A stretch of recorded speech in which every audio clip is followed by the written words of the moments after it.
এবার মিসাইল নিয়ে প্রস্তুত ইরানি জনগণ। লুকিয়ে লুকিয়ে পারমাণবিক অস্ত্র বানিয়ে ফেলেছে ইরান। জানাবো ইরানে পরমাণু হামলা করতে চেয়েছিল ট্রাম্প।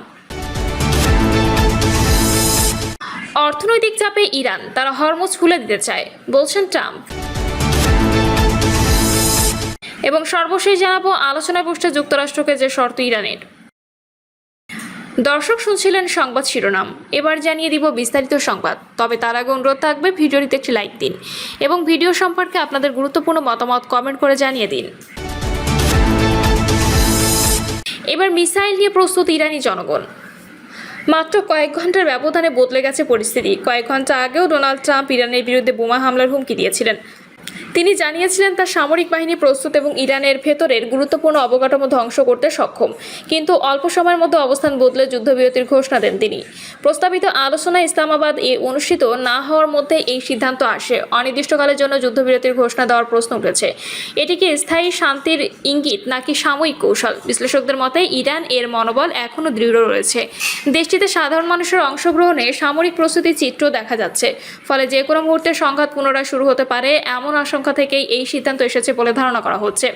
এদিকে বৈশ্বিক অর্থনৈতিক চাপ ও পরিস্থিতিকে প্রভাবিত করছে। সব মিলিয়ে যুক্তরাষ্ট্রের জন্য পরিস্থিতি জটিল হয়ে উঠেছে। এমন অবস্থায় দ্রুত যুদ্ধবিরতির মেয়াদ বাড়ানোর সিদ্ধান্ত নেন ট্রাম্প। দিনটি শুরু হয় কূটনৈতিক তৎপরতার মধ্য দিয়ে। পরবর্তী শান্তি আলোচনার জন্য মার্কিন ভাইস প্রেসিডেন্ট জেডি ভ্যান্সকে নিয়ে প্রতিনিধি দল ইসলামাবাদে যাওয়ার প্রস্তুতি নেয়। তবে শেষ পর্যন্ত সেই সফর আর হয়নি। ট্রাম্প জানান তেহরানকে আলোচনার জন্য সময় দিতেই এই যুদ্ধবিরতির সিদ্ধান্ত নেওয়া হয়েছে। তবে তেহরান এখন আনুষ্ঠানিকভাবে আলোচনায় অংশগ্রহণের প্রতিশ্রুতি দেয়নি, বরং বিভিন্ন গণমাধ্যমে ইরানের অনাগ্রহের খবর প্রকাশিত হয়েছে। এই প্রেক্ষাপটে ট্রাম্পের বিশেষ দূত স্টিভ উইটকফ এবং জ্যারেড কুশনার তাদের পরিকল্পিত সফর বাতিল করে ওয়াশিংটনে ফিরে যান। এর পরপরই যুদ্ধবিরতির ঘোষণা আসে। অন্যদিকে ইরান হরমুজ প্রণালীতে মার্কিন নৌ অবরোধকে যুদ্ধাপরাধ হিসেবে আখ্যা দিয়েছেন। এ বিষয়ে ইরানি পার্লামেন্টের স্পিকার উপদেষ্টা মাহদি মোহাম্মদ তীব্র প্রতিক্রিয়া জানিয়ে বলেন, এই যুদ্ধবিরতি অর্থহীন এবং পরাজিত পক্ষ কোনো শর্ত আরোপ করতে পারে না। তার মতে হরমুজে অবরোধ বজায় রাখা বোমা হামলা সমতুল্য এবং এর জবাব সামরিকভাবে দেওয়া হবে। পাশাপাশি তিনি সতর্ক করে বলেন, যুদ্ধবিরতির মেয়াদ বাড়ানো হতে পারে আকস্মিক হামলার প্রস্তুতির অংশ। সব মিলিয়ে চলমান উত্তেজনার মধ্যে যুদ্ধবিরতি ঘোষণা পরিস্থিতিকে শান্ত করার বদলে নতুন করে অনিশ্চয়তা তৈরি করেছে।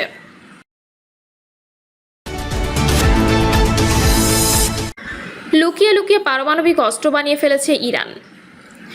মধ্যপ্রাচ্যে আবারও বাড়ছে উত্তাপ, আর এর কেন্দ্রবিন্দুতে একটাই প্রশ্ন, ইরান কি ইতিমধ্যে পারমাণবিক অস্ত্র তৈরির শেষ ধাপে পৌঁছে গেছে, নাকি তারা আগে ভাগেই বানিয়ে ফেলেছে পারমাণবিক বোমা? হঠাৎ করেই এমন সব দাবি আসছে যা শুধু মধ্যপ্রাচ্য নয়, গোটা বিশ্বকে নতুন করে চিন্তায় ফেলেছে। একদিকে ইরানের প্রেসিডেন্ট মাসুদ পেজেকশিয়ান বলছেন তাদের পারমাণবিক অধিকার কেউ থামাতে পারবে না। অন্যদিকে ইসরায়েলের প্রধানমন্ত্রী বেনিয়ামিন নেতানিয়াহু সরাসরি দাবি করেছেন সময়মতো ইরানে হামলা না করলে ইরান আজ পারমাণবিক শক্তিধর দেশ হয়ে যেত। আর এখানেই প্রশ্ন আসে, তাহলে আসল সত্যটা কোথায়?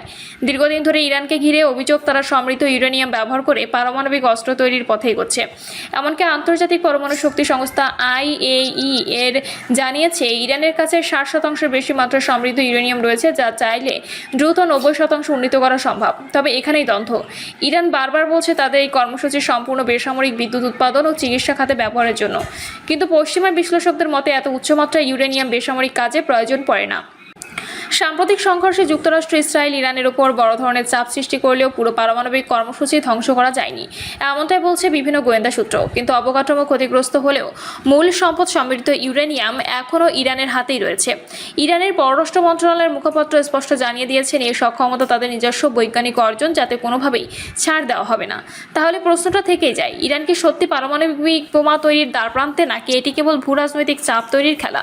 একদিকে ইরানের আত্মরক্ষা যুক্তি, অন্যদিকে পশ্চিমাদের নিরাপত্তা উদ্বেগ, এই দুইয়ের টানা পড়ে নেই মধ্যপ্রাচ্যের ভবিষ্যৎ নির্ধারিত হতে যাচ্ছে। বিশ্ব এখন তাকিয়ে ইরান কি তার পারমাণবিক সীমা অতিক্রম করবে, নাকি এই উত্তেজনা থেকে জন্ম নেবে নতুন কোনো সমঝোতা?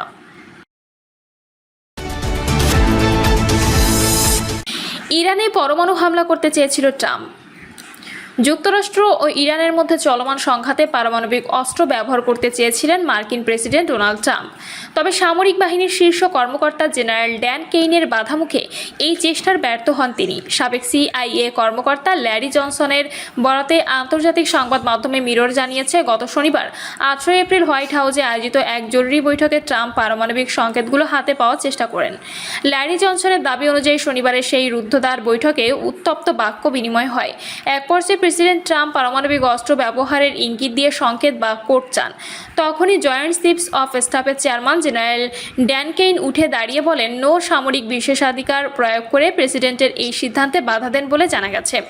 যদিও সামরিক বাহিনীর চেইন অফ কমান্ডের শীর্ষে রয়েছেন প্রেসিডেন্ট কমান্ডার ইন চিফ, তারপরে প্রতিরক্ষা মন্ত্রী। জয়েন্ট চিফস অফ স্টাফের চেয়ারম্যান সামরিক কর্মকর্তাদের মধ্যে সর্বোচ্চ পথারি। তবে এই খবরের কোনো আনুষ্ঠানিক সত্যতা হোয়াইট হাউস বা পেন্টাগন থেকে এখনও পাওয়া যায়নি। উল্লেখ্য, পারমাণবিক সংকেত হল মার্কিন প্রেসিডেন্টের সশস্ত্র বাহিনীর কমান্ডার ইন চিফ হিসেবে পারমাণবিক অস্ত্র ব্যবহারের অনুমোদন বা উৎক্ষেপণের নির্দেশ দেওয়ার জন্য ব্যবহৃত বিশেষ গোপন প্রমাণীকরণ কোড। এটি প্রেসিডেন্টকে পারমাণবিক আক্রমণের অনুমোদন দিতে সাহায্য করে। এর আগে ওয়াল স্ট্রিটের জার্নালের এক প্রতিবেদনে জানানো হয়েছিল, ইরানে একটি গুরুত্বপূর্ণ উদ্ধার অভিযান চলাকালীন প্রেসিডেন্ট ট্রাম্পকে সিচুয়েশন রুম থেকে দূরে রাখা হয়েছিল। ট্রাম্পের মেজাজ ও অস্থিরতা অভিযানের সাফল্যে ব্যাঘাত ঘটাতে পারে এমন আশঙ্কায় সামরিক উপদেষ্টা তাকে আলোচনার বাইরে রাখার সিদ্ধান্ত নেন। চলতি মাসের শুরুতে ইরানি বাহিনীর হামলায় মার্কিন বিমান ভূপাতিত হওয়ার পর ট্রাম্প কর্মকর্তাদের ওপর ব্যাপক চিৎকার ও চেঁচামেচি করেছিলেন বলে জানা গেছে। গত 28 ফেব্রুয়ারি থেকে ইরান ও ইসরায়েলের যুক্তরাষ্ট্রের মধ্যে সরাসরি সংঘাত শুরু হয়। এরপর থেকে হরমুজ প্রণালী কার্যত বন্ধ থাকা বিশ্ববাজারে তেলের সরবরাহ ব্যাহত হচ্ছে।